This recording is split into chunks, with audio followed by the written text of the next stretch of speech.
ನಾನು ಒಂದು ವಿಷಯ ಹೇಳ್ತೀನಿ.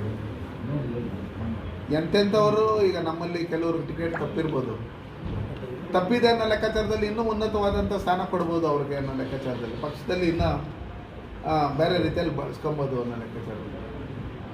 ಹಂಗಿರೋವಾಗ ನಮ್ಮಲ್ಲಿ ನರೇಂದ್ರ ಮೋದಿಜಿಯವರು ಕಳೆದ ಬಾರಿ ಏನು ನಮ್ಮದು 303 ಸೀಟ್ ಇತ್ತು, ನಾವು ಕನಿಷ್ಠ ಪಕ್ಷ ಅನ್ನೋದನ್ನು ಈಗ 400ರಿಂದ 415 ಸೀಟ್ ಮೇಲೆ ನಾವು ಗೆಲ್ತೀರಿ ಅನ್ನೋ ನಂಬಿಕೆ ನಮಗಿದೆ.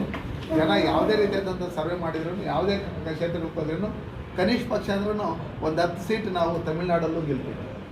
ಹಂಗಿರೋಂಥ ಸಂದರ್ಭದಲ್ಲಿ ಕರ್ನಾಟಕದಲ್ಲಿ ಇವ್ರು ಏನೇನೇ ಎಗ್ರೆಗ್ರೆ ತಿಪ್ಪರ್ಲಾಕ ಹಾಕ್ಕೊಂಡ್ರು, ಇವ್ರ ಕೈನಲ್ಲಿ ಕೋಲಾರ ಗೆಲ್ಲಕ್ಕಾಗಲ್ಲ, ಚಿಕ್ಕಬಳ್ಳಾಪುರ ಗೆಲ್ಲಕ್ಕಾಗಲ್ಲ, ಯಾವುದೂ ಗೆಲ್ಲಕ್ಕಾಗಲ್ಲ. ಹಂಗಿರೋವಾಗ ಏನೇನೋ ಹೇಳ್ತಾರೆ, ನಾವು ಅಷ್ಟು ಮಾಡ್ತೀವಿ ಇಷ್ಟು ಮಾಡ್ತೀವಿ ಅಂತೇಳಿ.